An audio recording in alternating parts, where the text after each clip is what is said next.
Hi, hello, வணக்கம் and welcome to my YouTube channel. This is the Uncreative. ரொம்ப நாள் கழிச்சு நான் ஒரு வீடியோ போடுறேன்.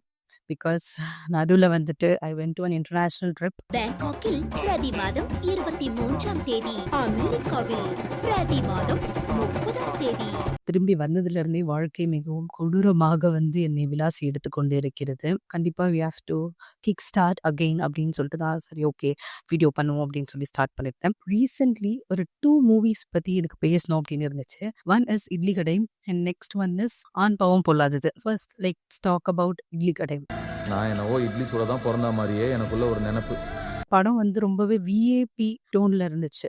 நிறைய இடத்துல வந்துட்டு I could feel that it's a VIP 3. Hey guys, we're gonna start composing for Project VIP. VIP 3 அப்படின்ற மாதிரி வந்து எனக்கு ஃபீல் ஆச்சு. ஃபார் எக்ஸாம்பிள் வந்து அடிக்க வந்துட்டு அடிக்காம இருக்கிறது, அகிம்சையை வந்து கடைப்பிடிக்கிறது, நெக்ஸ்ட் வந்துட்டு ஃபைனல் வந்துட்டு வில்லன் வந்து எதனா ஒரு காமிக்கல் ஆக்ட் பண்ற மாதிரி வந்து ஃபினிஷ் பண்றது. ஸோ இந்த மாதிரியான விஷயங்கள் வந்துட்டு எனக்கு விஐபி 3 கைண்ட் ஆஃப் வைப்ஸ் கொடுத்துச்சு. நெக்ஸ்ட் வந்துட்டு ஊர்லயே இருந்தாதான் வந்து சூப்பர், வெளியூர்ல போய் பிழைக்கிறவங்க எல்லாமே வந்துட்டு வேஸ்ட்ன்ற மாதிரி ரொம்பவே வில்லேஜ்ல இருந்து எப்படின்னா வெளியே வந்து சிட்டிக்கு போயிட்டு எப்படின்னா நம்ம வந்து ஈக்குவலா இருக்கணும் அப்படின்னு இந்த சிட்டிக்கு ஓடி வந்தவங்க இருப்பாங்க. எப்படியாச்சும் ஒரு வீடு கட்டணும் அப்படின்னு சிட்டிக்கு வந்தவங்க இருப்பாங்க. So U can not generalise things. But இந்த மாதிரி சில விஷயங்கள் இருக்குல்ல. ஃபார் எக்ஸாம்பிள் விஐபி டைம்ல வந்துட்டு I just want to address U can not create an agenda. Engineering படிச்சாலும் ஒர்க் கிடைக்காது, ஊர்லேருந்து வெளியூருக்கு போகிறவங்களே வந்து மோசமானவங்க, அந்த மாதிரி ஒரு அஜெண்டாவை கிரியேட் பண்ணுது. நெக்ஸ்ட் வந்து அப்பா பண்ண வேலையை தான் வந்து அவங்க பண்ணணும் அப்படின்னு சொல்லிட்டு கோர்ஸ் லைக் அதுலேயும் வந்து அவங்க அப்பா வந்து இட்லி கடை வச்சிருக்காரு. அது தனுஷ் வந்து ஃபுட் எடுத்து படிக்கிறாரு. இதுலேயே முடிஞ்சிச்சு, அவங்க அப்பா பண்ணது தான் அவர் பண்ணுறாரு இந்த பெட்டர் ஸ்கேல் இன்னைக்கு இருக்கிற நிலவரத்துக்கு ஏற்ற மாதிரி. But what are actually preaching is அவங்க அப்பா பண்ணிட்டு இருந்த ஸ்கேல்லையே, அவங்க அப்பா பண்ணிட்டு இருந்த வேலையவே அவங்க அப்பா பண்ணிட்டு இருந்த மாதிரியே நீயும் பண்ணணும் அப்படின்னு சொல்லி அது வந்து ஒரு பாலிஸ்டாக சொன்ன மாதிரி இருந்துச்சு. திஸ் இஸ் கேஸ்டிங், லைக் இதுதான் கேஸ்ட் வந்து அவங்க அப்பா பண்ணுறது நீயும் பண்ணணும் சொல்லிட்டு. தேர் ஷுடன்ட் பி லைக் திஸ். இன்னைக்கு என்ன பண்ணணுமோ நான் பண்ணலாம், ஒரே விஷயம் பண்ணணுன்ற எந்த விதமான நிர்பந்தமும் கிடையாது. ஸோ இந்த மாதிரி நிறைய வந்துட்டு என்ன சொல்றது, பொலிட்டிக்கல் கரெக்ட்னஸே இல்லாமல் இருந்துச்சு படம். இது ஹோல்சமாக இருந்துச்சு லாஸ்ட்ல வந்து ஓகே. நெக்ஸ்ட் இப்போ ரீசெண்டாக வந்து எனக்கு ஆண் பாவம் பொல்லாதது படம் எழுதும்போதே வந்து டேரக்டர் டிசைட் பண்ணிட்டார், this female character is going to be a டம். ஸோ இது ஒன்றும் கிடையாது. ஃப்ரம் த ஸ்டார்ட் வந்து இந்த லிலியோ போப் ஒரு ஃபோட்டோவை மாட்டி வச்சதுலேருந்து பொண்ணு எவ்வளோ வந்து பொலிட்டிக்கலி வீக், பொண்ணுக்கு எவ்வளோ வந்து ஜென்ரல் நாலேஜே இல்லைன்ற மாதிரி காமிச்சிட்டாங்க. அடுத்தடுத்து வந்து போர்பந்தரில் வந்து அம்பேத்கர் பிறந்தாரு, இட்ஸ் லாட் ஆஃப் திங்ஸ். ஓகேவா, ஹனிமூனுக்கு எங்க போலான்னு கேட்டதுக்கு என்ன சொன்ன? போர்பந்தர், அம்பேத்கர் பிறந்த இடம். போர்பந்தர் காந்தி பிறந்த இடம். And also one irritating dialogue என்னன்னா, எங்க எல்லாருக்குமே இந்த அப்பார்ட்மெண்ட்ல போய் கேட்டோன்னா இங்க இருக்க எல்லா ஆண்களுக்கும் வேற வேற மாதிரியான கனவுகள் இருக்கும். ஆனால் அவங்களுக்கு ஒன்று மேக்கப் போடணும், இல்லைனா வந்துட்டு இந்த மாதிரி மெஹந்தி போடணுமா, அந்த மாதிரி சம் டைலாக். Stupid dialogue.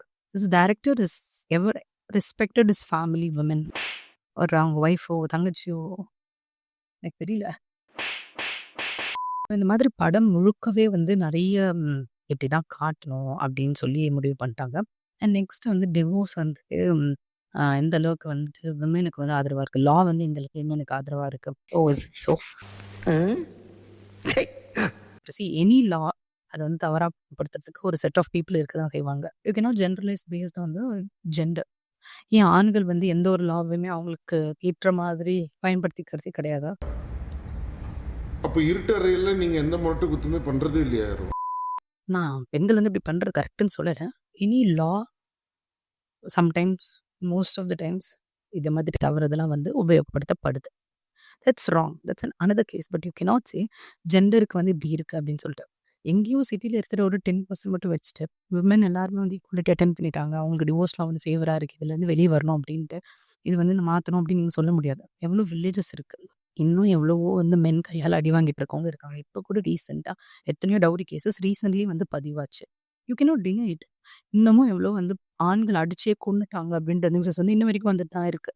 என்ன இன்னமும் கிராமத்தில் சின்ன குழந்தைங்களை கல்யாணம் பண்ணி வைக்கிறது, அதுக்கப்புறம் வயசான ஆளுக்கு கல்யாணம் பண்ணி வைக்கிறது, அதுக்கப்புறம் அவங்களுக்குன்னு ஒரு எந்த ஒரு ரைட்டுமே இல்லாமல் வாழ்றது இன்னும் நடந்துட்டு தான் இருக்குது. இன்னும் வெளியே வந்து ஸ்டெப் அவுட் ஆகிட்டு போலீஸ் ஸ்டேஷன் போய் கம்ப்ளைண்ட் கூட கொடுக்காம கடைசி வரைக்கும் வாழ்ந்து செத்து போகிறவங்க இருக்க தான் செய்கிறாங்க.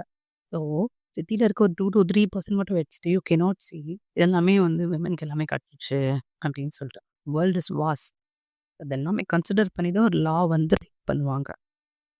I don't know, the director has a complete audacity to take a film and present it on theater. அங்கே என்ன ஒரு விஷயம்னா பேட் கேர்ள் படத்தை வந்து பேஷ் பண்ணி எடுத்தாங்க. நிறைய பேர் வந்து ஒரு படமா கலாச்சாரத்தை வந்து சீரழிக்குது, அசிங்கப்படுத்துது அப்படிலாம் சொல்லி வந்து இது பண்ணாங்க. பட் இந்த எந்த இதுலையுமே அந்த படத்தில் வந்து அந்த படம் வந்து ஃபுல்லாகவே அந்த விமன் அது is what I go through please understand me அப்படின்ற மாதிரி தான் இருக்கும். இந்த இடத்துலையுமே வந்து ஆம்பளை இப்படி ஆம்பளை அப்படி அப்படின்ற மாதிரி எந்த இடத்துலையுமே அந்த எந்த ஒரு ஜென்ரையுமே அவங்க தப்பாக காமிச்சிருக்கவே மாட்டாங்க. எந்த ஒரு இடத்துலையுமே வந்து அவங்களோட லவ்வர் வந்து அவங்க அசிங்கப்படுத்துற மாதிரியோ அசிங்கப்படுத்தி பார்த்து எழுதுற மாதிரியோ இந்த மாதிரி எதுவுமே இருக்காது. அந்த பொண்ணுக்கும் பிரேக்கப் இருக்கும், அவனும் வந்து 2 டைம் பண்ணியிருப்பான். பட் ஸ்டில் அது வந்து எல்லாருமே தப்பு இருக்க மாதிரி தான் அந்த ஸ்கிரீன் ப்ளே பண்ணியிருப்பாங்க. இவன் இருக்கட்டும் ஆம்பளைங்க அசிங்கம் பிடிச்சவங்க அந்த மாதிரி வந்து எழுதியிருக்க மாட்டாங்க. But still movie got bashed. But entirely ஒரு ஜென்ரை மட்டுமே வந்து தப்பாக காட்டணும் அப்படின்ற மாதிரி இந்த படத்தை எடுத்திருக்காங்க. So I think the 2 movies are worst. ஆண் பாவம் பொல்லாத is very worst. And at least idli கடை இஸ் டெக்னிக்கலி ஃபைன் நான் நினைக்கிறேன். Today I wanted to talk about this. ரொம்ப நாள் ஆயிடுச்சு. I don't know எதை பற்றி பேசுறதுன்னு எனக்கு தெரியல. So I made a video about this. Of course, like please subscribe to my channel. Oh, I know my hair is messy and everything, but still I should definitely do the video சொல்லி நான் வந்து செஞ்சிருக்கேன். So please share your comments in it. And also please subscribe to my channel for future videos. Tada, bye bye.